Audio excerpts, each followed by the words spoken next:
today's Brown Bag presentation by Ron Osgood from the Department of Telecommunications. Ron is a professor specializing in documentary storytelling and video production. His directed works have been broadcast on network and satellite channels, selected for screening at film festivals, and distributed both nationally and internationally. Recent works include Skirts and Skins, which was broadcast on public television throughout Indiana in 2003, Trouble No More, The Making of a John Mellencamp Album, won an Emmy in 2004, and can still be rented through Blockbuster and Netflix. Indiana's earthquake risk, I should have rehearsed this, Indiana's earthquake risk, broadcast throughout Indiana in 2005. My Vietnam, Your Iraq has been an official selection at several film festivals in 2010 and will be broadcast on public television in Bloomington and Chicago on Veterans Day, November 11th, 2010. It will be offered to all member stations through PBS National in 2011. And today Ron is going to talk to us about digital video acquisition tips and techniques. Ron. Thank you for that. Appreciate that. And just a quick plug, next 9 p.m. next week on WTIU is My Vietnam, Your Iraq. So DVR it, and hope you get a chance to see it. Terrific. So I was asked if I would present a brown bag to this group, and I was trying to think of what would be an interesting topic, and I submitted several things last spring, and heard back that this might be the best topic, and it might attract some people who are thinking about or just using a little bit of video in their work and have never had any training, for me to give some tips and suggestions of how you might proceed with that. So does that make anybody in here, does that fit anybody in the room? Kind of, yes, I'd like to use video, or you're not nodding your head, so I don't know about it. Yeah, I'm still thinking, I'm actually interested in using video, maybe some of my future research. Okay, are you a graduate student, or Yes, I'm a graduate student. in what department? I'm from musicology and library science. Okay. So I'm gonna, this is pretty informal, so we can go off track or answer questions at any time, but I'll try to follow along with my presentation. So I always think about the first most important thing when we're talking about visualization is what's the story behind the image, whether it's a still image, a painting, or a fraction of a second of a video. And so when you see this picture, all of you have interpreted in your mind what the story is. And I always, when I play these kinds of things in my class, I ask the group, what's the story? So can anybody try to interpret and tell me what the story is of that photograph? Father and son. Father and son. Okay. Anybody think of anything different? Teacher and student. Teacher and student. Okay. Well, it is a father and son. Do we know where it is? Where do you think that is? Could be anywhere. There's no telltale signs. Africa, Haiti. Now, why Africa? Why or Haiti? Well, I was thinking of the hairstyles. The hair is really short. Mm-hmm. Yeah. Could that be Indianapolis, though? Also, maybe? Yeah. Yeah. Why not? Uh-huh. Polo shirt. Yeah, it actually is in Cape Town, South Africa.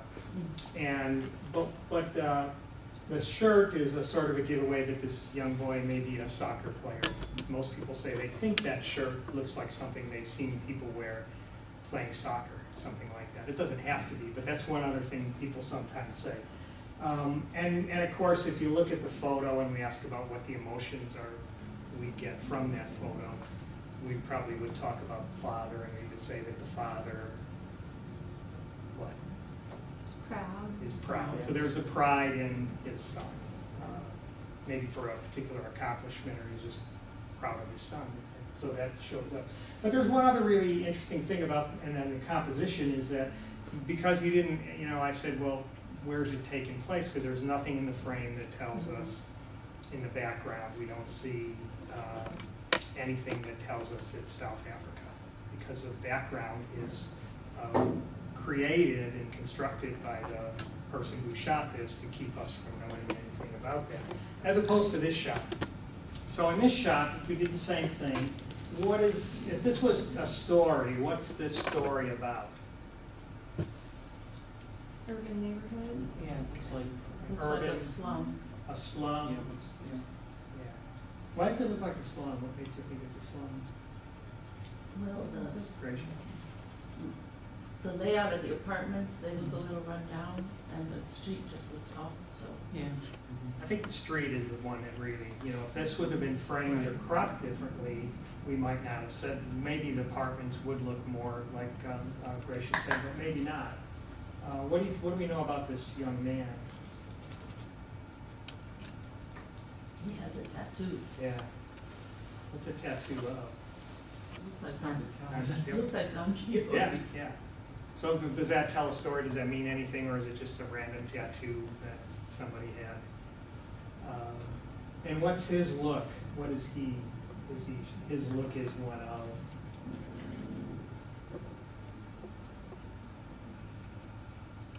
Frustration, Maybe frustration, a little bit of despair maybe. maybe despair. Okay. Well, this is a portrait that was done by the same man who took the previous one, a friend of mine, Mark. You were both met Mark. And this is taken in Havana, Cuba, is where it's taken.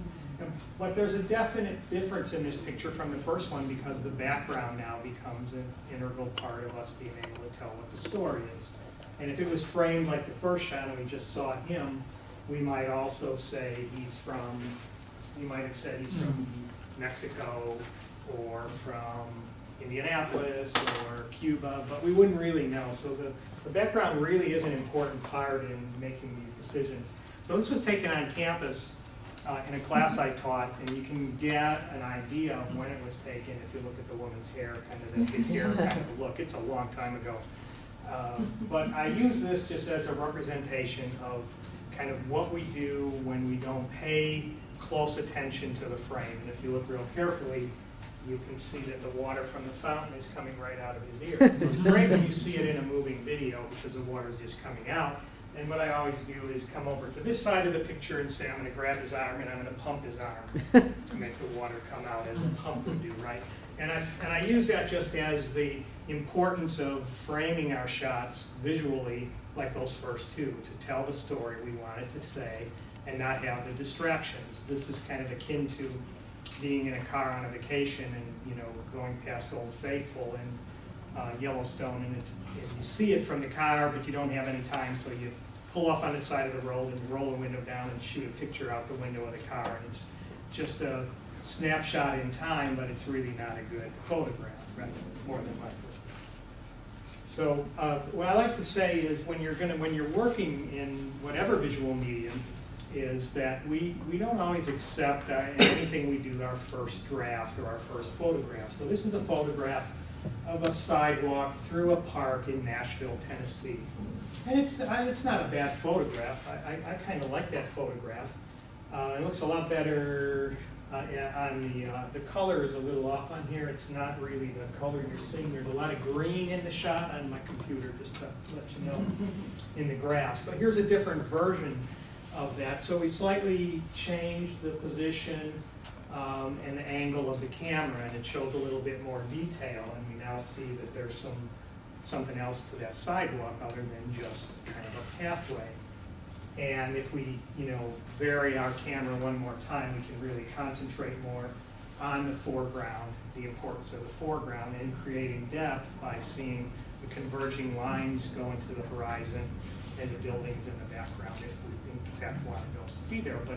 But now we've kind of focused it on the names of people who have promenaded in this, and gotten a brick in their name. So what's this a picture of? And it's, again, not very brilliant on this projector. You're going to have the projector repair person come in and tweak the color. Is it cloth? It's like yarn Yeah, it looks like it's a on a loom. pattern of fabric of some sort, but it's not fabric at all. Any other guesses before I kind of give away what A it is? field of flowers. There, I knew it. Yeah, it was a field of flowers. It was a flower farm somewhere in California from an aerial shot. And I say, so if I need to shoot a photograph or a scene, what is the shot that comes to our mind? Most of us probably wouldn't have said, well, we're going to do an aerial shot and get in a helicopter because we couldn't afford to do it. It may not be the shot we want. But the point is, we think about what that means and what's the right shot. So here's a different interpretation of flowers, and we can move on into, well, maybe I want to crop it differently, or maybe I want to concentrate just on one particular flower and blur the background, just like the earlier photos. So there's no right or wrong in any of the things I've shown you. Some of them might be better for different purposes in whatever the story that it is you're planning. So like, the point of all that is if you're doing a video project and we have to think visually, and a lot of people that aren't trained visually think in terms of their story from the text, right? The context is more in the words, the message, your research, or what it is you're teaching. And we say, why don't we use video for that? But it doesn't always work. So we have to think early on how we're going to take this power of the image and make it match what it is that we want to do. So, when we talk about video equipment, cameras can be pretty darn big and sophisticated. We have a trend right now, actually, before I show that, this is kind of a common level camera that I use. This is about a $5,000 camera. So this is pretty affordable, that creates incredibly good high definition quality images and sound. And it has a lot of professional features to it. The one that I had shown previously on the screen was even a much more advanced camera. But we know now that, and this is for years, it's not that you can't afford to buy a video camera for your work, because you can. A real trend right now is for our undergraduate students to buy this camera. It's Canon 5D, which is being used even in the professional world by the opening of Saturday Night Live. If any of you stay up that late and watch that anymore, the opening is shot with one of these cameras. An entire episode of House, I think, was shot with a 5D. So there's more and more people experimenting with using this camera, which when you just buy the camera and the one lens, is probably about $2,500, give or take. But that doesn't really get you where you need to be to do video. So that shoots still and Yeah, right, video. and high definition, and actually a full frame, what's called full frame high definition image, so it's better quality than most video cameras.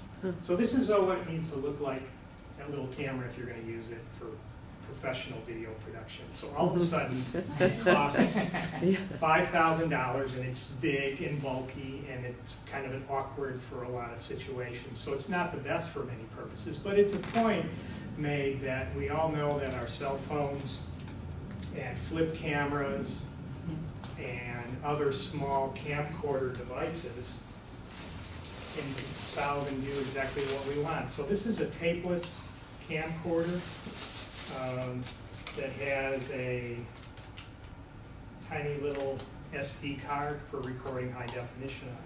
And I bought this for about $800, and the picture and the quality of this is as good as that $5,000 camera, because it has basically the same, not quite, but pretty close to, for most of our purposes, the same visual resolution.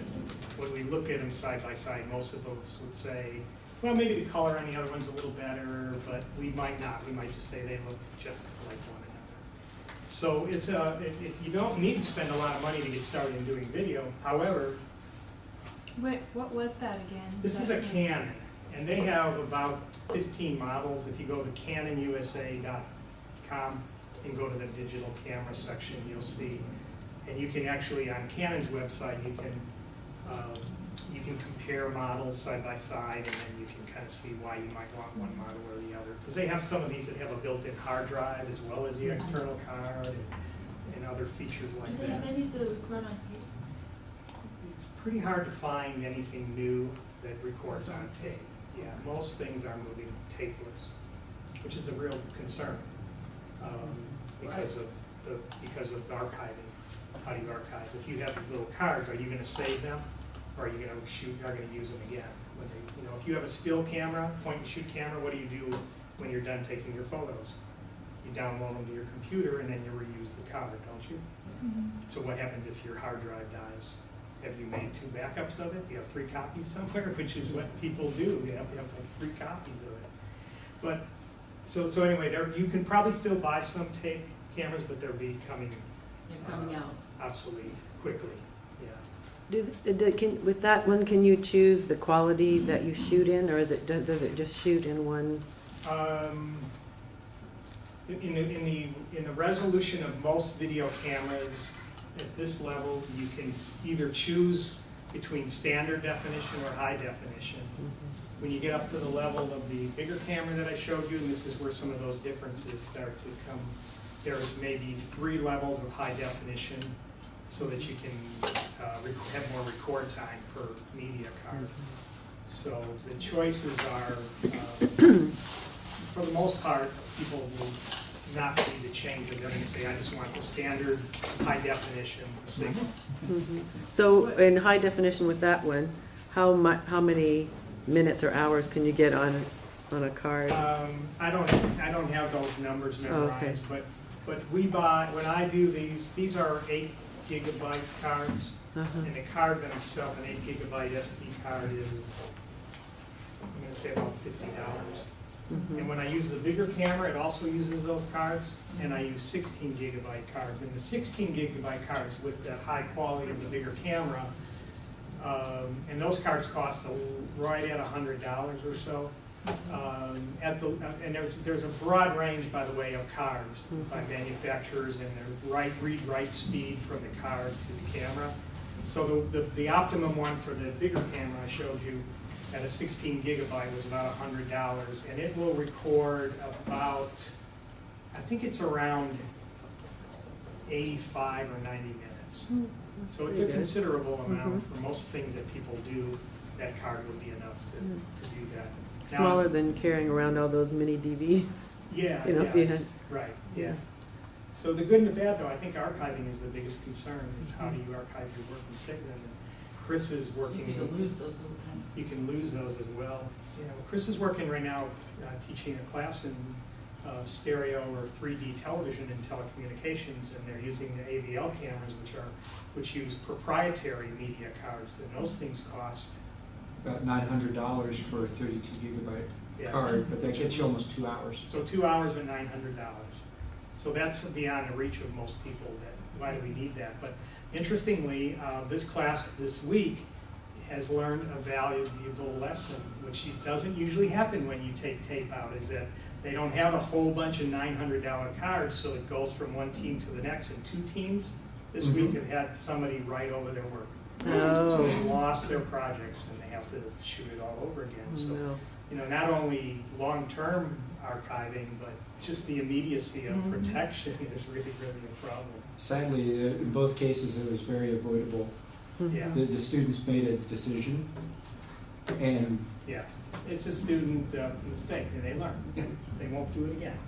That's what they're in school for. yes, All right, so now I'm going to go away from equipment, cameras for a minute, and we can come back to that a little later. But I want to talk about composition and shooting with the camera, because the technology is one thing, but using it is the next. And of course, there's a lot of buttons and switches and things, and some of them are important, and I'll tell you what those are in a little bit here.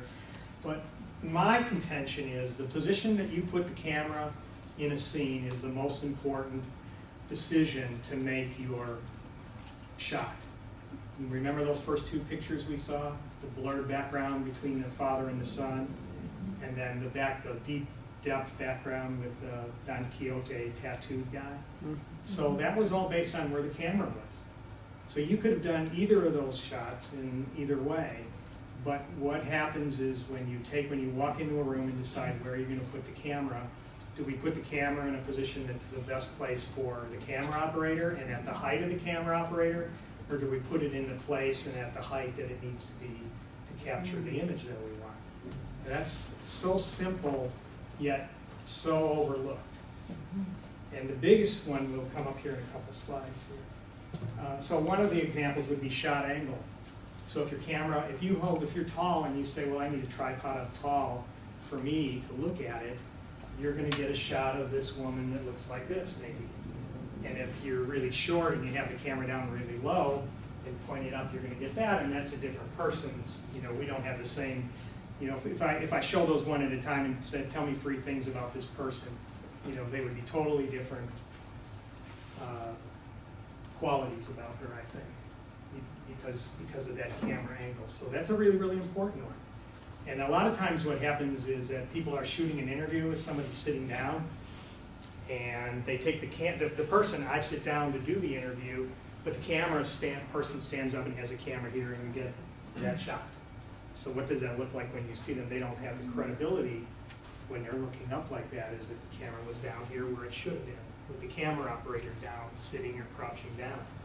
So the height of that is, you know, when I talk about position, the height of the pedestal is critical.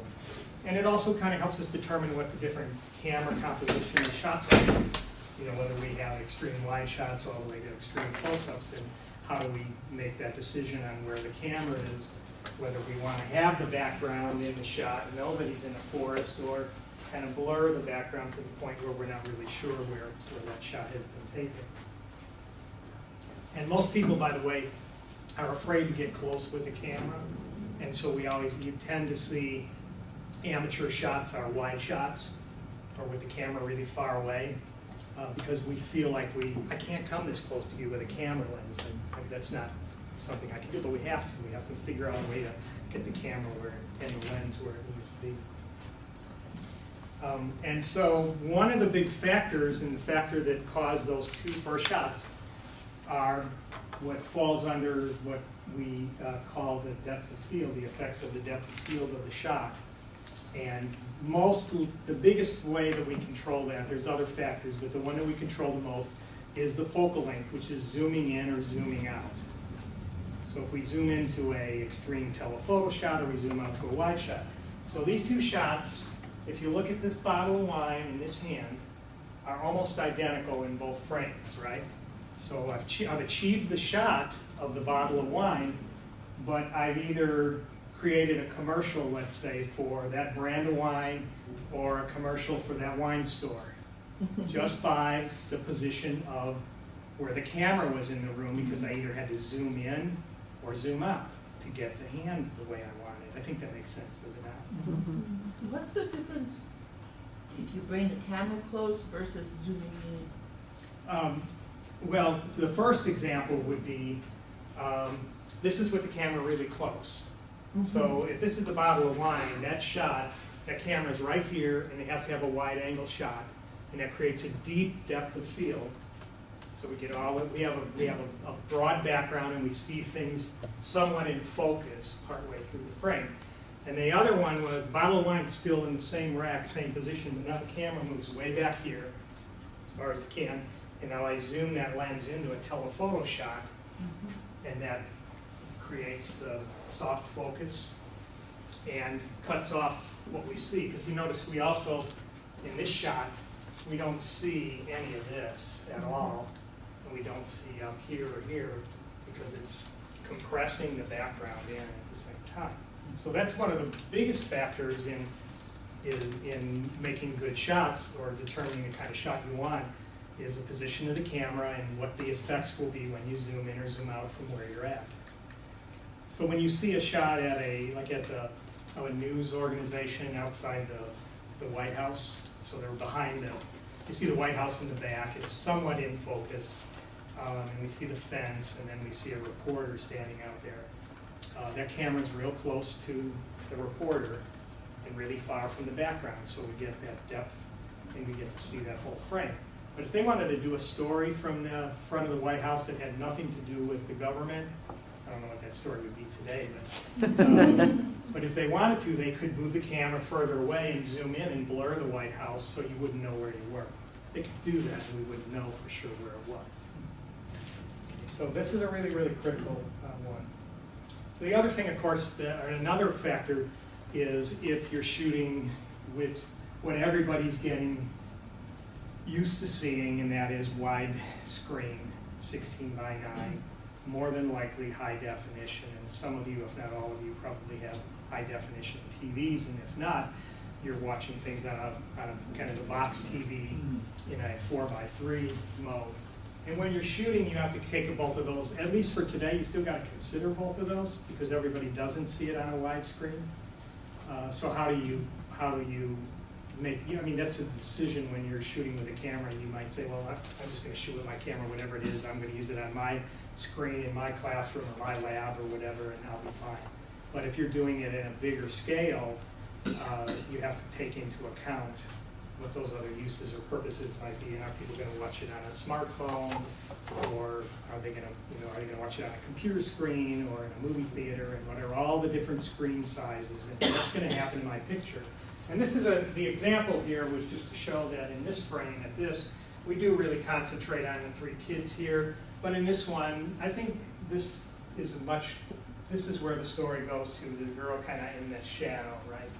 And that's not seen in the other frame. So again, using the widescreen or realizing that with or without the widescreen changes your shot. Is there any way to crop video? Yeah, there's a couple things you can do in video editing tools. So there's ways to scale the size and make it larger, but when you do that, you pixelate the image. But you can use that to some extent to help crop. Or you can just crop in, but then it will no longer fit your frame, right? So I could, if this was a 16:9 TV screen and I said I just don't want to see that, I could crop into here and then take this whole image and move it to the center of the screen, but I'd have black lines, pillar boxing it's called, on the sides. And if you have a widescreen, you know what pillar boxing is because you see it on any standard definition signal that still gets used today.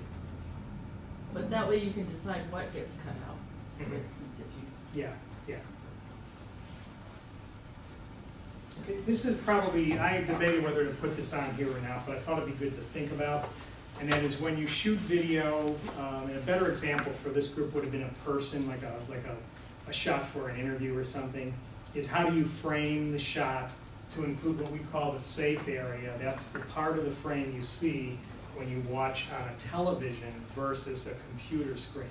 So when you're working on a computer, you're seeing every pixel of the entire screen. You're seeing all of that on your shot, but when that gets broadcast and transmitted, part of that gets cut off, and so this white line that I just overlaid here kind of represents what you lose. Now that doesn't matter on this shot. Does that really change that picture? Nah, it still looks like we wish we were at that. We wish that IDAH would have provided this luncheon today for the Brown Bag. But it doesn't affect the shot, but it does affect in things like text. If you're putting names on screen, if the text gets cut off, you miss the first letter of someone's name, and things of that nature. So it's just something to kind of consider, that you lose part of the frame. Now when you start to shoot motion shots, we have to be alert to a number of different things, but one of them that's can be fairly simple but also extremely difficult is what's called the axis of action. And that means when you set up a camera to shoot 2 people in an interview, you don't want the cutting between the 2 of them to look like this, right? Because they're both looking the same direction. So one of those 2 people should be looking the opposite way. So what has to happen is the camera, when it moves from one shot to the next, has to make sure that that doesn't happen. So in this case, if you'll see now that they're looking in the same direction, and you can see the woman on the camera has switched from one side of the woman in the red, the reporter, in those 2 shots. So this really works by, when you're on a location and shooting, you say, this is the action that's going to take place, and you draw an imaginary line in your mind that says these 2 are going to be in an interview, and I have this little dotted imaginary line that goes right here, and I can't cross that axis with my camera. I can come here, and I come all the way over to the left shoulder on this side, and everything will look correct. You know, if you do this with your hands right now and look at 2 people, and you'll see that, yes, that's going to work. But if you then turn and move to the other side of a person, their head's going to flip the other direction. And so you got to, this is a pretty easy one to have to make work. That's not a problem. You can easily do that. It's when you have a scene with 3 or more people and they're moving around and you're trying to block things and shoot them that you can get yourself confused.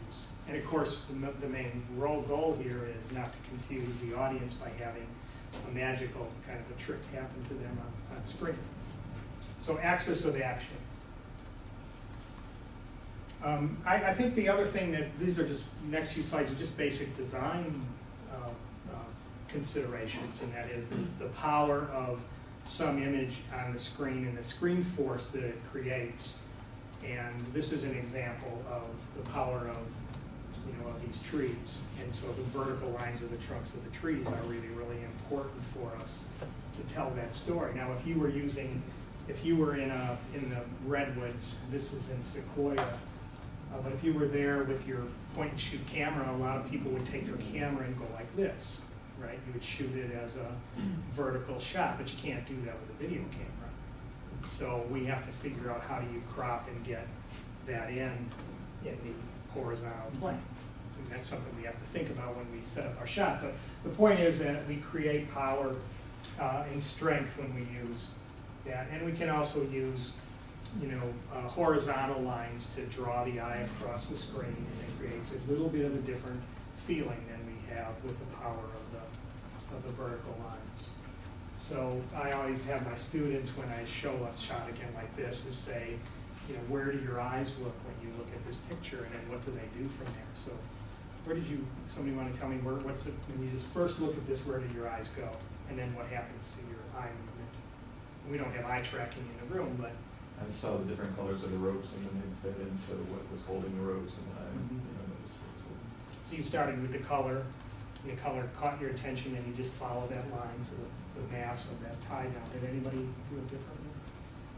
I kind of went there and then off. Yeah, a lot of people will get attracted to the mass first, and then, so in some ways you might say, design-wise, this is in competition, so if I'm trying to sell a product here, I may have kind of made a mistake, because your eyes aren't going the same direction. So if I'm trying to sell something in a print ad or a TV ad, I gotta make sure that your eyes all go the same direction and they end up on the name of the product or whatever it is, right? Or what's the importance of that shot. And of course, the use of curved lines create kind of a gracefulness into the scene. And so, you can't create that shot unless you go to Nashville. That's also from Nashville. You go to Nashville and you can get that curved sidewalk, but maybe you don't want that. That might not be the right sidewalk for a mystery, or a slasher B-grade movie or something. It's kind of an odd, competition with maybe what the story is. So thinking about how can you control, and to what extent can you control the outside influences from your scene? Because if it's just a story about this person, does he need to be on that sidewalk? Does that add to the story or not? Or should I have waited till he came down the stairs and did the shot when he was just on the sidewalk walking across the sidewalk or something else? So thinking in terms of how the background and all those other elements that may be in your shot are going to influence the viewer's thoughts about that shot. And then one more, again, just adding kind of the color and the pattern, and this is a pretty random one for your eyes to know where to look or follow, and we just look at it as kind of an abstract kind of a look across patterns. But again, the key would be, if that was the background of your scene, would that distract from your scene? If that was the background, maybe and maybe not. So another thing that we do is when we're shooting shots, and again, this is a very, very easy concept, but it's a real struggle to get students to do this, and it's shooting sequences of shots. Because it's much more convenient to shoot one shot than it is 4 shots. And it takes more time, both in shooting and preparation and editing, but you can usually create a much better experience for the viewer if you can draw them into the things you want to draw them in to see. For example, if we were doing a story, and in this scene, there's, Suzanne is going to pick up her phone and take a phone call, and I'm on camera here on this wide shot of the room, and she picks up her phone. It would be real easy for me to just take the camera and zoom in. Ooh. Here we are. Man, did we ever plan this? Who else wants their phone to ring?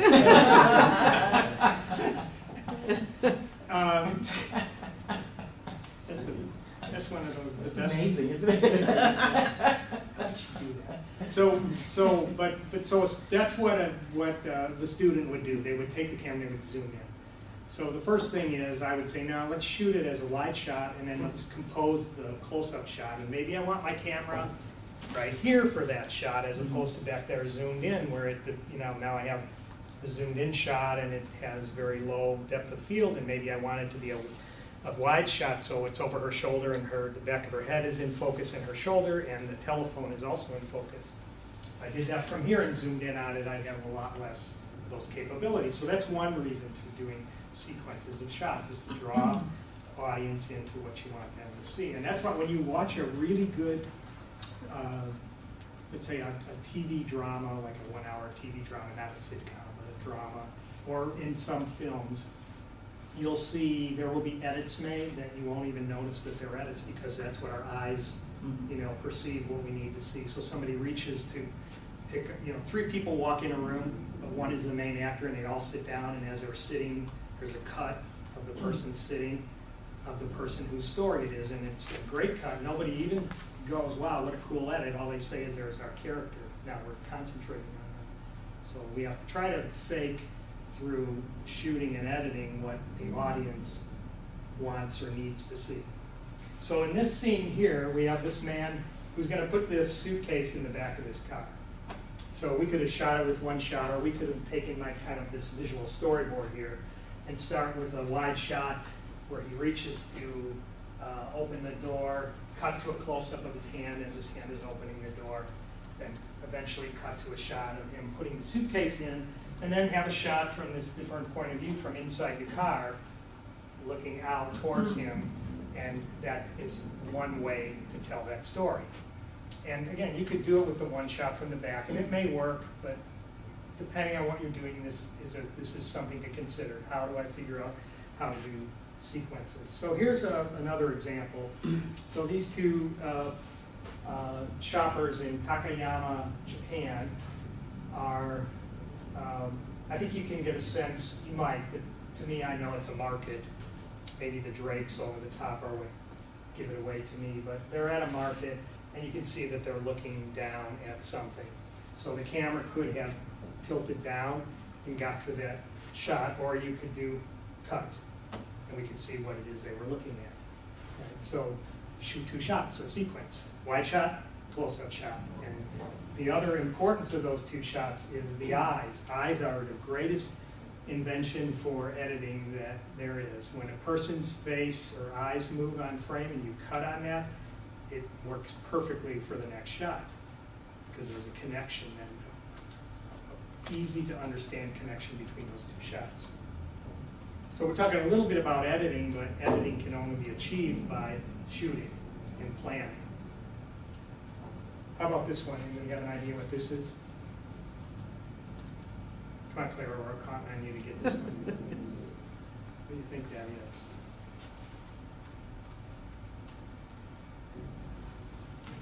A stick insect. Well, it's actually a roof of a building. So one other way to do a sequence is to create this anticipation or interest in a shot.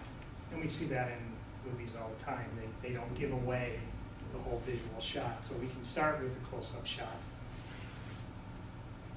People are looking at it. Maybe we hear a voice track start and then cut, and we know we're on this scene in this village.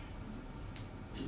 So again, thinking of multiple shots and the composition of those shots with the things we talked about earlier. So I'm going to now kind of review some shooting tips that are kind of real practical things for people that are just getting started using cameras. Number one is, if at all possible, have a tripod, because a lot of shots need a tripod. You just need to lock it down. Like Clara wouldn't have wanted to stand back there for an hour holding that camera. That's just not going to be very comfortable or fun, and the shot's going to look like this, right? It's going to continually move, and so is that good or bad? Sometimes it's not good, sometimes it's okay. It just depends on the story.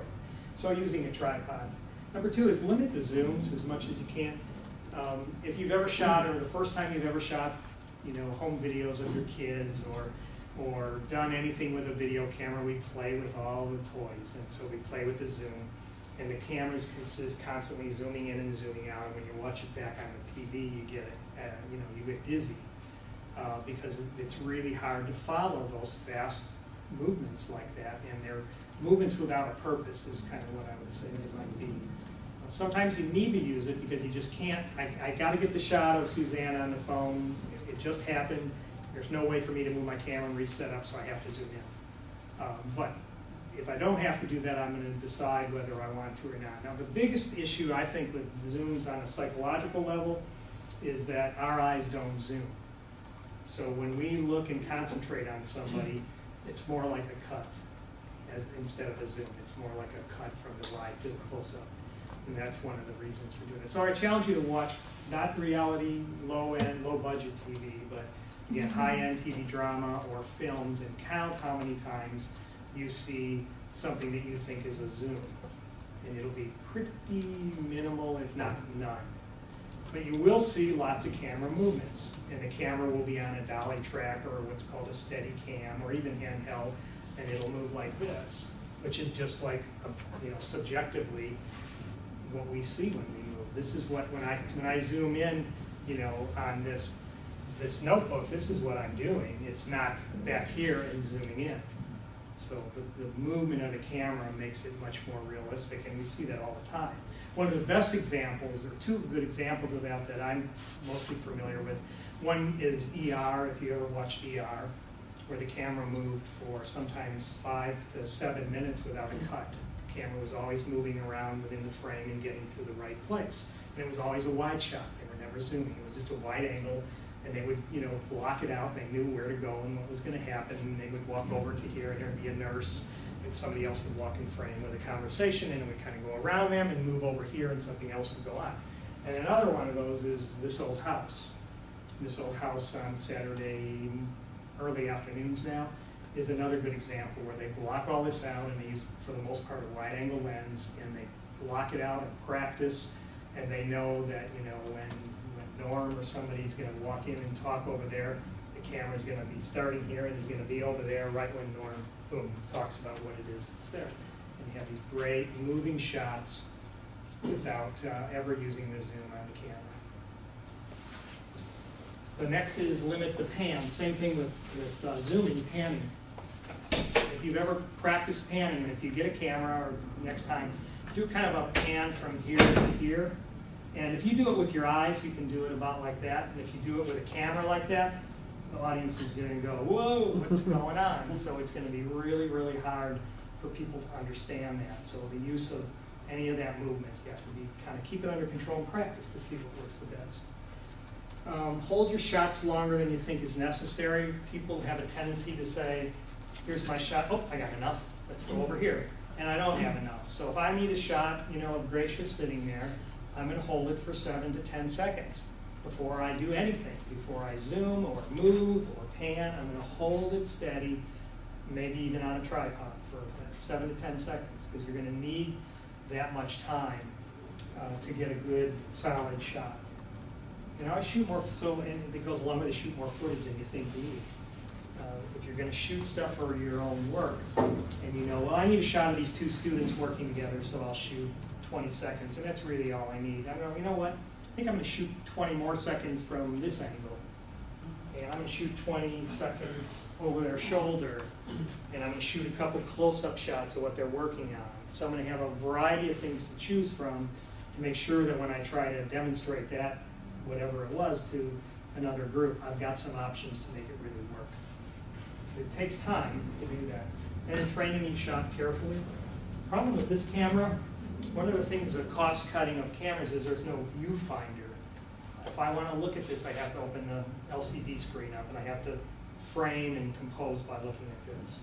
And I don't do as good a job when I'm kind of just looking at that as when my eye is inside of an eye cup looking at a viewfinder. I can really concentrate, because I'm being forced to concentrate on framing all 4 sides of the shot and make sure I don't have the water coming out the ear, kind of from that earlier shot. And the other problem, of course, with this is if you're outdoors on a sunny day, it's near impossible to really look at, and you got to buy a little lens hood cover to put on there to try to make it more useful. So if you have the availability of an eyepiece, always use that for your composition. Watch out for backlight and shadows. We're going to get in a few minutes here into some pictures from some lighting. And backlight is when the background of your talent is bright, and it might be this screen. Right now, I would bet if Clara looked in her viewfinder and told me what I looked like, she would say, if I get out of that, right here, she'd say, I'm pretty much a silhouette. And all we see is the screen, because that brightness forces the aperture of the camera to take that light. If I'm standing in front of these windows, the same thing. The light outside is going to cause the same thing. So you need to always get a darker background, more than likely get a darker background for your shots. Unless you have all the tools to figure out a way to make it work. And then always record good sound. Always record sound. A lot of times people say, I'm not going to use the sound. But you may use the sound. You don't know you won't. Or you may use it later for some other purpose. So always be quiet when you're recording and record the sound of the scene. And wear headphones so you can hear the sound. So you can buy, good quality earbuds that really isolate the sound, or buy headphones, but something that kind of blocks off the extraneous sounds. And you can really hear whether your microphone has a buzzing sound to it because there's something wrong, or whether it's even working or not. How do you know if it's working if you don't have headphones? Or the low-end cameras don't have audio meters that to show you that. So those are all things that you got to keep in mind. So when you take a camera out, there's a kind of a standard set of things that you should always check. The first is your focus control. Everybody understands that. But most of you probably would say, well, my camera or my smartphone doesn't have, there's no way to focus, so it's just going to be whatever the camera says. This camera, I can switch it to a manual focus if I want to, or I can leave it in auto. But if you talk to a professional, they're always going to say manual focus. Because the problem with autofocus is that the camera decides for you what should be in focus. So if I've got a shot right here now of Gracia and Chris behind one another, and my camera's framed just like this, it's going to decide what it wants in focus. And if I just move slightly one way or the other, it's going to pop the focus. Either Gracia's going to be in focus or Chris, just like that. And that may be cool, but it may be, gosh, I don't want that to happen. I want to just, if I move it a little bit, I don't want it to change the focus and distract the audience. So you have to use the manual focus and learn how to do that. The aperture is how much light gets into the camera. And most of the time you're using auto aperture, and it's going to decide for you what it thinks is correct. And in some cases, you need to manually be able to override that. I'm just telling you these things to think about. We can't really cover them in this short presentation, but there are concerns if you're using a camera you'll want to know about. Time code is something you probably won't be having any considerations for, but there is a stamped number on every frame when you record with video. And time code is a pretty important part of the editing process in sophisticated projects when you have lots of media and you want to be able to sort and find things, is to be able to control the time code numbers so that they're not all the same. Every time you start your cameras, some of them, it always starts with the same number, 01, 0, 0, 0, 0, 0, 0, or 0, 0, 0, 0, 0, 0, and it goes from there. And if I have, let's say, tapes, and I have 10 tapes, I would like all 10 tapes to say, the first two numbers are the hours, so hour 01, then the next tape I want it to say hour 02, and all the numbers on that tape are going to match to that hour. And that's a little more sophisticated than what you probably are going to be able to do, but if you get in a camera in that $3,000, $4,000, $5,000 price range, you're going to be able to manipulate those time code numbers to make it help you organize your project. The audio record levels are usually in these low-end cameras, again, auto. They tell you what they think the sound level should be. And so as soon as I stop talking, Clara's camera is in the auto record level now. As soon as I stop talking, it gets noisy with the room noise. It goes, oh, I got to hear more of the room noise because all of a sudden it's quiet. As soon as I talk, it clips the sound back down, and so the sound level is really weird with an auto circuit. You might have to deal with that, but if you can get one where you can manually adjust, you want to do that.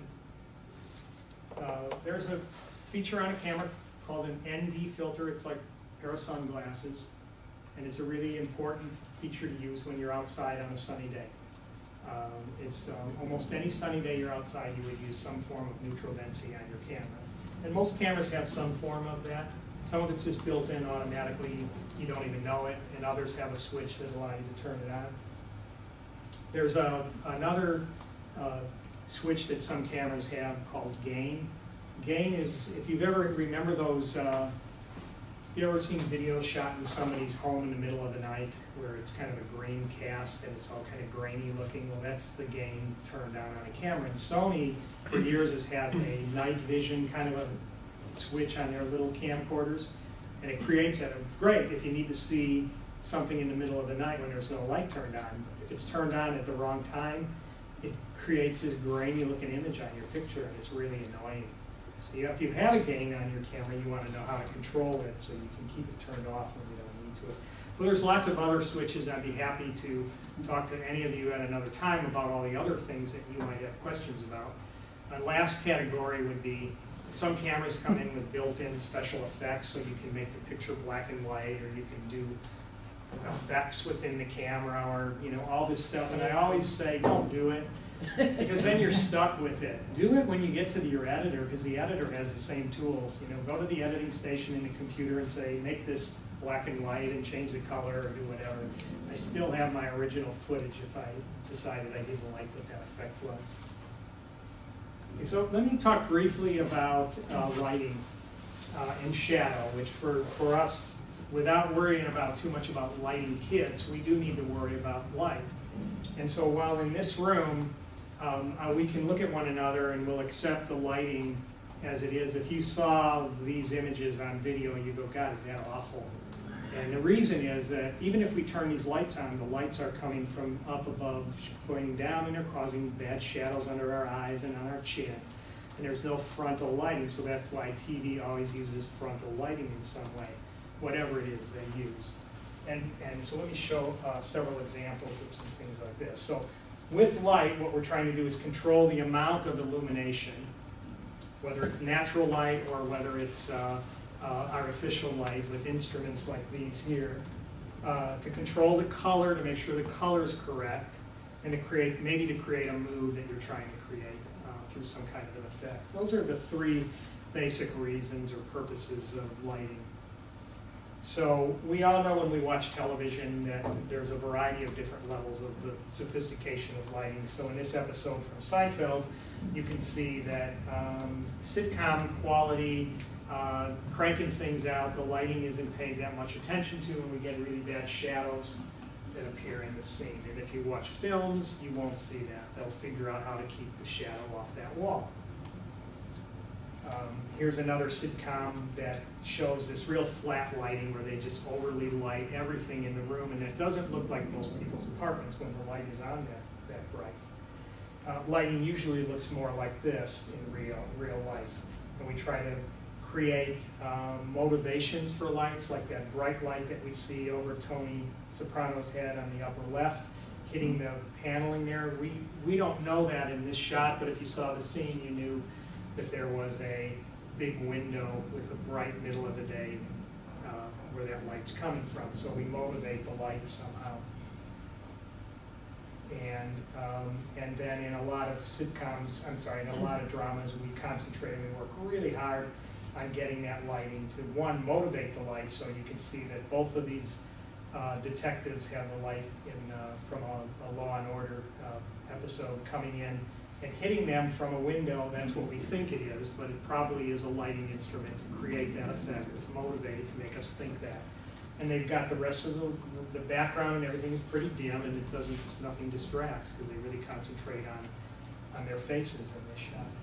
So the challenges, though, we have when we do these kinds of lighting are we have multiple what are called color temperatures, and we have light coming from the wrong place in the wrong position. So in this room, for example, we have light in this room right now coming from fluorescent fixtures, which are one color temperature, and we have light coming in from the sky, which is a different color temperature, and we have light from the projector, which is giving us light from yet another color temperature. And they're mixed, and so what happens is it makes it real hard for the camera to make the decision on how to make all the colors on your scene look correct. And so we use a thing in cameras which is called white balancing. And again, camcorders have an auto setting where they have a little light bulb and a little sun, and if you're indoors, you put it in the light bulb position, and if you're outdoors, you put it in the sun position. And those are just guidelines, they're not really the perfect way to do that, so there's a little bit more sophistication to that. And again, I don't have time to really cover that because we're about out of time, but I'm going to talk for 5 or so more minutes if people don't mind staying. Working with windows is one of the big challenges. So this woman is sitting in a scene with a window. This is the exact thing I said. This is what happens with most cameras in the auto aperture. We create a silhouette of the person, and how do we control that? Well, if you have a manual aperture, and this is a shot, you just have to have this shot. This is what you do. You burn out the background by opening the aperture. So now we can, actually, again, the projector's not showing this, but on my screen I can see the details in her face right now. But the background is just blurred, I mean, so bright. But if I have to have the shot, I needed to do that. I needed to figure out how to open the aperture for that. But there's got to be a better way. So the better way is to get it to look maybe like this. So I think if you, again, I'm not going to complain about the projector anymore, it needs adjustment, but it's really hard to see what we're trying to look at. But now you can see that the light is coming in and hitting her on the side. So what happened is we turn that camera angle so that we're now using the window as lighting her on that side. And so we get the light coming in. And so that's a vast improvement. But why don't we go for even a little bit better lighting, which in this shot, there's, I don't know if I can turn up the, no, it's probably not going to work now. Now there's in this shot, the lighting is pretty similar across the whole scene. So what's changed from this shot to that last shot? Pull the shades maybe? That'd be one idea, maybe to pull the shades, or we put some kind of a lighting instrument on the other side. And in this case, we use a reflector, which can be a piece of cardboard, or it can be a piece of, it can be one of those shades from your cars that have a white side on them, and you can buy these. This is just a little tiny one. The ones that we normally use are much bigger. But now this is just being held right here. So it's reflecting the light, you know, from the projector. I don't know if anybody's feeling that effect of the reflection. I mean, it's a real simple technique. Can you put this away for me? This is a good trick always, is to give it to somebody and make them figure out how to do it. And the little ones aren't too hard to do, but when you take one of these big ones, it's a killer. So here's an outdoor scene. Even in the outdoors, it doesn't hurt to use a reflector. So the camera's right here. There's 2 people sitting outdoors. And to reflect the sun like that, somebody's going to be just out of the frame of the shot, either holding or having the reflector on a couple poles, you know, so that it's there. And we don't need a light. So we can do lighting with windows and a reflector and not have to buy expensive lighting instruments. And what these are doing is getting the light. The light coming in the window is low. The light from the reflector is low, so it's hitting people in their face instead of from up above, down on the top of their head. We also use reflectors in more sophisticated uses. So you can see this large reflector on a stand. There's a woman sitting in a chair right here.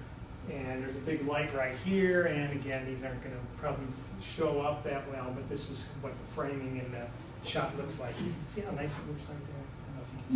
I don't know if you can see it. Gorgeous. So a couple other techniques. I'm going to go past these because these are a little bit, they're going to be hard to see. This is a good one though. This is a way to block the light coming in a window if you need to use a window with neutral density filter. So the camera has a neutral density to block the light. You can also block the light by having rolls of this kind of material. And this is the shot that was created, and that's the window, and it's not too bright, and the color temperature, we figure out a way how to match the color temperature so that the color of the flesh tones are the correct color. And I want to talk just briefly about one thing about audio, because sound is a really, really important part of this. We've talked mostly and concentrated on the picture, including how the lighting is important for the picture. But the sound is also really, really important. A lot of us don't have either the budgets or the desire to have big TV lights that you plug in. So this is about the best one of these little portable battery-powered lights that I've found. And most of these small lights like this use AA batteries, and they'll last about 2 hours, and then they're gone. This one uses a regular camera-type battery that I can turn this on full blast for about 6 hours, and I can recharge the battery afterwards. And it's got, I don't know how you can feel or see that it's pretty good. This light works really, really sorry. You didn't expect me to do that to you. So there's a number of devices like this, and this is a way that you can afford to get into lighting. You can buy a kit like this that has a battery and a battery charger, and this light for just under $300. It's really inexpensive. This is a set of gel for changing the color of light. So we check these out to our students, and they have pieces of what are called diffusion. So if the lighting from this was too bright, and I put this in front of it, it would soften the light. You still turn away. And there's also what we call color correction gel. Again, this is just going to let you know about this, and you can look into it. This is a piece of blue material that if I put this in front of a light, a TV light, it changes that color temperature I talked about from this one is 3,200 degrees Kelvin. As soon as I put this over the top of it, it's now 5,600 degrees Kelvin, which is the pretty much standard average temperature of daylight. So can you see why that's important if you're shooting indoors and using a window, and I need to put a light on the other side? I take a piece of this and put this behind it, and use the window for part of my light, and I balance the camera light under those conditions, and all the color representation is correct.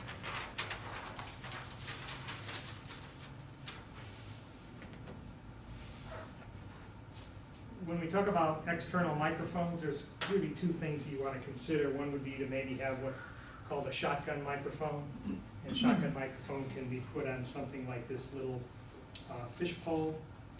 And it can be extended to reach. So if I was going to have a scene where somebody over here had to talk and I wanted to keep out of the camera shot, I can put this into the frame and get it down, down, down. The camera person would tell me, it's in the frame. Now I move it back just slightly out. But now I can get really good quality sound because I got the microphone where it needs to be, just like where the camera needs to be. And I'm not relying on the fact that the camera has to be back here and I got this little tiny mic on it. It's just not going to work very well. And the other type of mic is a small clip-on type of a mic, a lapel or a lavalier mic that comes with a clip that you can, work to put on and get that mic right on your talent. If you're doing interviewing, this is the best way to mic, is to use some kind of lapel mic. And I've really had to rush through and got in way more than I could possibly have thought I could have talked about in an hour. And hopefully it didn't overwhelm you to the point where you go, this is way too much, I don't want to deal with this. Hope you got some tips that you could use and some things to think about, and then if you want to pursue it any further, you contact me or somebody else, and people try to help you take the next step up before you jump in. So I'm available to answer questions, if anybody has any right now. Okay. Well, thanks for spending a little longer than our given hour today, and I appreciate you coming. Thank you very much. It's amazing how much goes into, we watch all the time. You have no idea how much has gone into it. Yeah. Those of us who've never done anything like that, never done anything like that. It's just like in anything, right? Yeah, it We really don't is. know.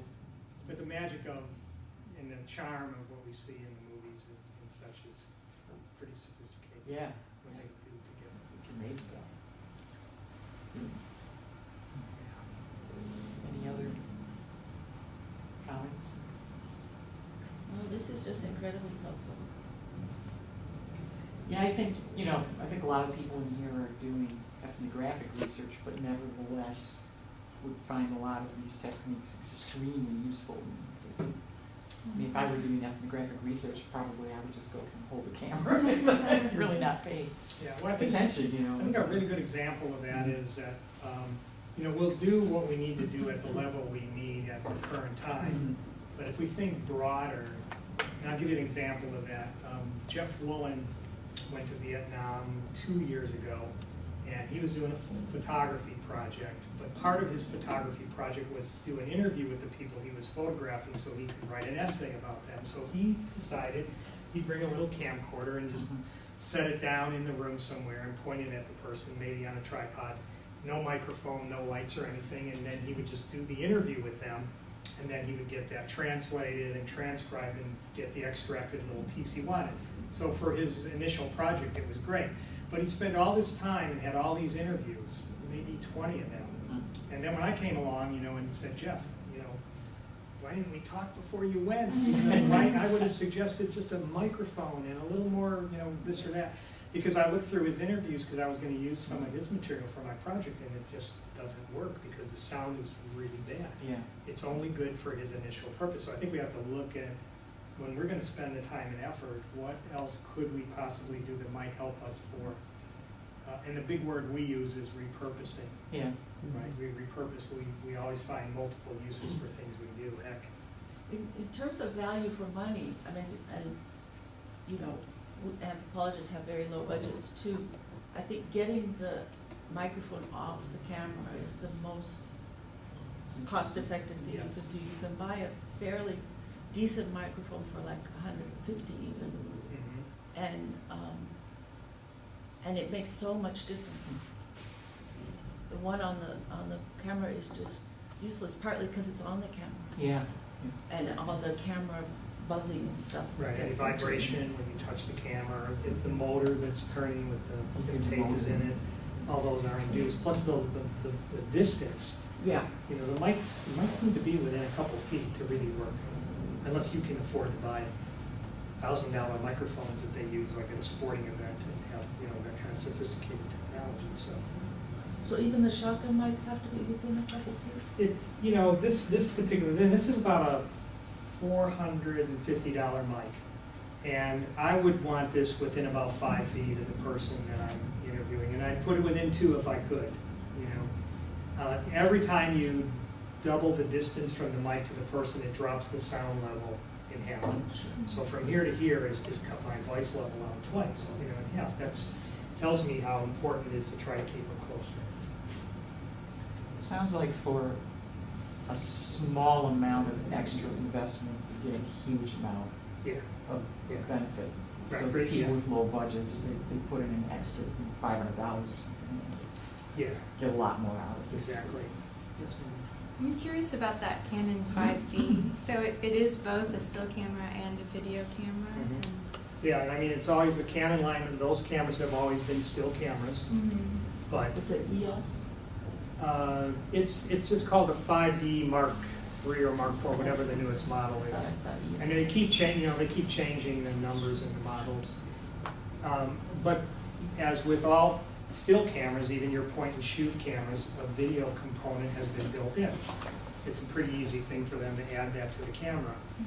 And, but Canon ramped theirs up with that considerable amount and beat other manufacturers who were doing that. In fact, Nikon, you know, kind of just fell to the side on this for a long time because they didn't keep up with what Canon did.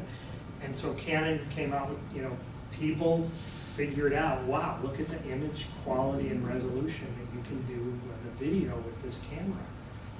And so it started to catch on, and that's when all these third-party companies made the devices I showed you in that slide earlier on, you know, devices to get, I mean, the sound is the biggest issue again. That camera is not meant to do sound. It doesn't have a professional sound circuit in it, and it has to have, in some cases, a little extra black box that goes between the mic to the box to the camera. And then how do you look at the picture? You know, well, most people buy a little LCD monitor that they put on the top of the camera. And then, so you just start adding these things to it, and now you got this great device, but You've also got a big suitcase. you've got a bigger budgeted item, and And in some cases, it's not as good as a video camera, because it's not shaped like a video camera, it's not meant to do some of the things a video camera can do. So what everybody in the professional world, that I know, that, not everybody, but a lot of people that I've talked to and listservs or friends, that the people of us who come from the video side, is we love that idea, but we're waiting because we know that Canon will, and Sony will, and Panasonic will have a video camera that has all of that built in with that resolution. Probably, we've been saying this for a year, but I'm saying it's gonna be this year, within the next 12 months. So why should I buy that still camera when I'm gonna get a video camera that has the built-in, Well, and the other thing I found was, all the features that are built into this to make it a video camera are gonna be on that camera. It's gonna have that image quality of that 5D. and the other thing I found was that I usually want to be taking stills at the same time that there's video going on. So you That's a want good reason to have two that. cameras. Yeah, or And you don't want to have to stop the video in order to take a video. yeah, I think some of I don't know, the Canon might allow you to do stills right in the middle of while you're doing video. So you can just kind of, Sorry. you can remote operate, function the trigger for the still frames. But it pauses the video that brief little bit. It hiccups? Yeah, Yeah. That's what Yeah, it pauses the video process, takes the still, and starts the video process. So there'll be that. well, you little- could It's very probably, brief. Yeah. you could probably frame grab any of those video images and get a really high-res photograph that would be good for a lot That's of true, reasons to take anyway. image.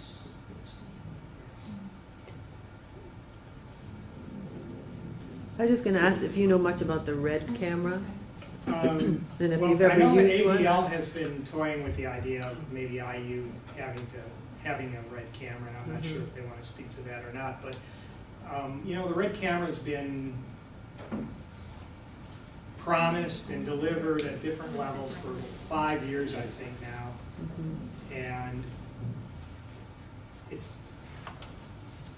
I don't have any real comments about it. I've never, for what I do, I've not found the need for it. Mhm. There's different levels of the red camera, and some of them are more attractive to me than others. And if you're doing feature film work, the higher end red cameras are going to be used more and more for those kinds of things. So I think there's reasons to use them, but I've been really a reluctant person to buy into red at this time, because I've seen them, they're just there's some fog in there for me. Mhm. I don't know what you guys are. What is a red camera? Is it just another brand name? It's a brand, but it's a camera that has a resolution of maybe 4K, would that be the? It's a little bit more than 4K. Yeah, so, a regular camera might be 1K or 2K. So it's got 2 or 4 times the resolution quality to it. So it's incredibly gorgeous image quality. But the red camera is just the camera body itself. You're putting it together with other pieces again. There's all kinds of stuff to me that have been just, like I say, kind of foggy to make a decision. And for what we do, it's just not of value. But I think AVL should have one. If you're gonna make wall posters or something, gonna make murals or something. It'd be good in medical and science, I think, or if you're making feature films, there's some potential there. But again, I would never make a decision to buy one until I knew a whole lot more about it than I know. I don't know. So Claire, sorry, I don't have a good answer to that. To what extent do students use stock footage, within their projects? Because it's been a lot of self-produced video that we've been learning about here. Is there anything there, like a how-to, just go to the library, find it, make a clip, and insert it in your movie? The question is found footage, that might be file footage that you can either get for free or pay a licensing fee for, but I don't think IU has any kind of a bank of materials. I know that, for example, when WTIU needs stock footage of things, they just start randomly calling people and say, hey, Ron, do you happen to have a shot of, and then I look through my shelf or my hard drive. So I don't know of anybody on campus that has that service. It would be great to do that through one of the archives. But there's lots of commercial venues, except it's real expensive to buy stock footage. And then you can get stuff through the National Archives or the military or the Department of whatever. There's all kinds of places depending on what your kind of area is. What are you?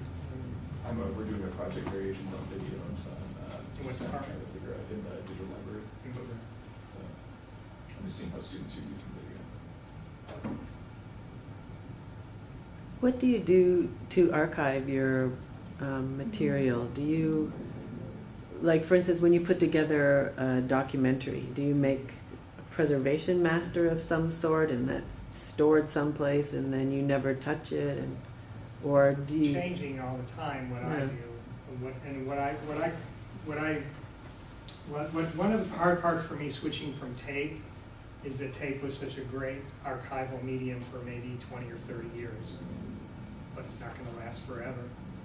Some people copy their files onto a DVD, but those DVDs are only going to work for maybe, 5 or 10 years maybe, and then maybe they won't work anymore, who knows? I've got some footage that was shot on a VHS camcorder 30 years ago.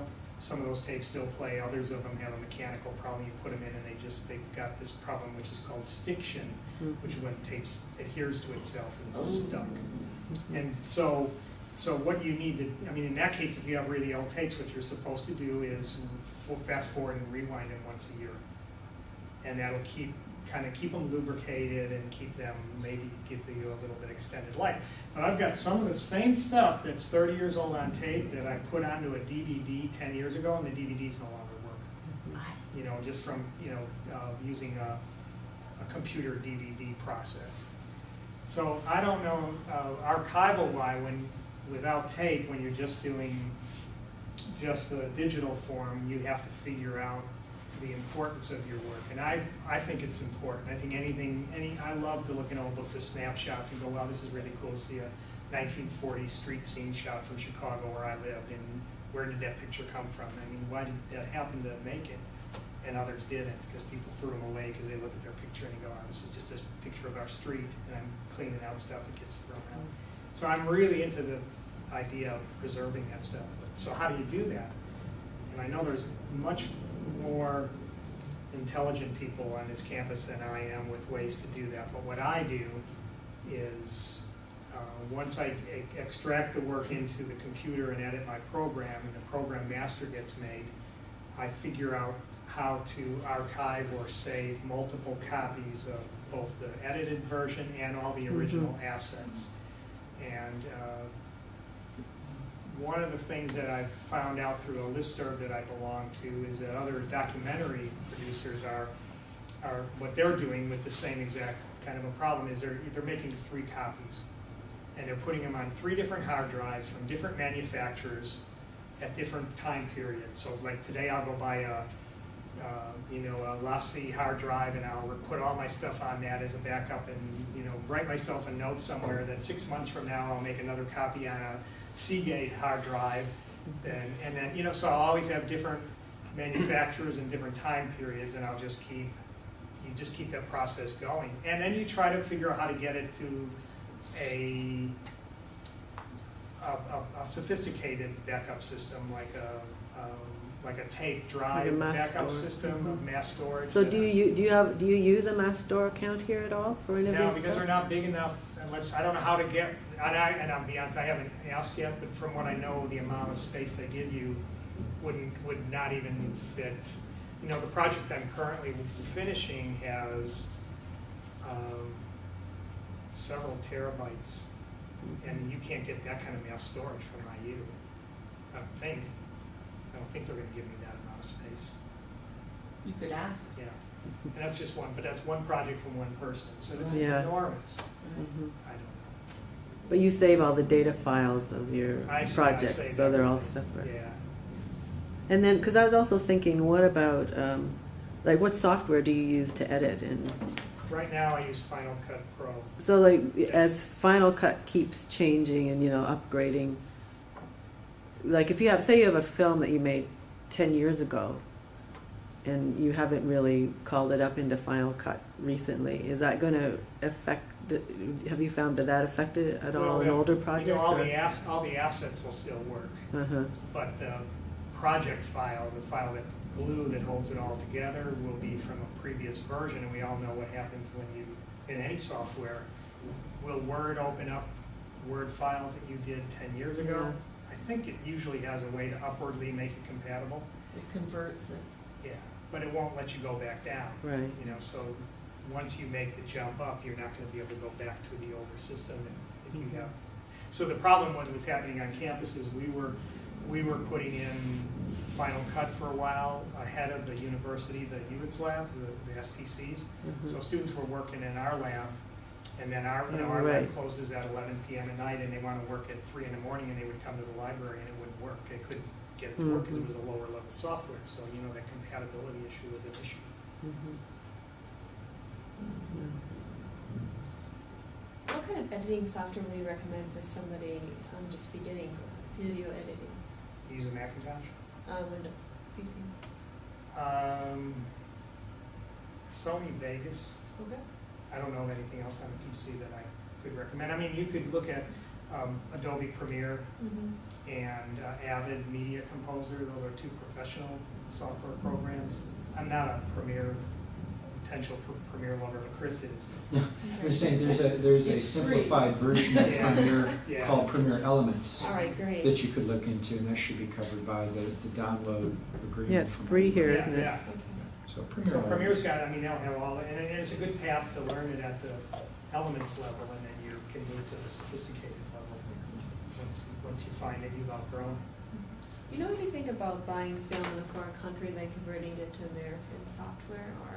By what? If I, for example, I did some filming in China and I have some Chinese discs, is it possible to go and edit it in an American style editing program? So you shot, somebody gave them to you? Oh, actually, I did some research in China a few years ago and I recorded a lot of video. Now the question is I want to edit it, but all the discs and camera was bought in China. Is there any way you know that can be used in Well, American when you say it's software? on a disc, the question is, were they on those little recordable discs, not tape? Yes. I'm not sure the answer to that, but Okay. on tape, we're doing that right now with my two guests from Vietnam that are here in the room with us. They've got a PAL system camera with them, and we figured out yesterday how to utilize our American system with their PAL camera and that to do editing. Okay. And there was a couple little quirks that we had at the beginning. Did you have that same problem throughout? Yeah. Same problem? Yeah, we haven't figured out what the exact problem is, but it's working. It's just a Okay, little great. clunky. So you should be able to figure that out. That might be a good, you might want to go to TLTC. Would that be a good place? Here you go to Surveil. Okay. Because if she Yeah. transfers them to a digital file, then it doesn't matter. You know, a Mhm. digital file you can work with in any software editing program. It's Okay. not going to. Once you get them transferred, Okay. You know, Yeah. Surveil will show you how to transfer your material. Excellent. Just as long as they've got. Maybe you could take your camera when you go, because they may not have a playback machine that can play back your disc. Okay. So take your camera so that they can use the camera to do the transfer, and then you've got something really versatile to work with. Thank you. What about math? What kind of introductory editing program would you recommend for that? Well, iMovie, and a lot of people really like iMovie, and it's sort of similar probably to Sony Vegas. And I don't know what iMovie costs. You can buy, doesn't it come on the I think It comes with it, doesn't it? Yeah. Yeah, it comes with a new Mac, so you might already have iMovie. Mhm. Final Cut Pro, or Final Cut, I don't know if they're still doing the stripped down Express. version of Express or not. I'm not sure if they are, but Apple's been really quiet lately, and everybody's been really antsy. Why haven't we seen an upgrade to the software, while Premiere and Avid, the other two big competitors in that market, have both come out with things that have bypassed Final Cut? Why is Apple? But if you talk to the people who really kind of covertly try to find out the answers, they keep saying that the new version of Final Cut that's going to come out is going to blow everything else out of the water. They keep saying that, but we still don't see it. But One of the things that I've heard is that they're gonna make the interface for Final Cut and iMovie similar enough so that if you get started in iMovie, you'll be able to translate that like Premiere has done with Elements to go right to Final Cut. Right now, if you use iMovie and then somebody puts Final Cut in front of you, you're gonna go, this is so unrelated, I can't even start to think about it. So I'd start with iMovie. Okay. And iMovie will do what most of the things that, unless you're professionally doing this work, it's a, you know, in these lower end programs, they do the same thing. And really, it's more about your thought process of what you're trying to do and your story in mind, or how you want to present what it is, than the tools. Tools are just a tool.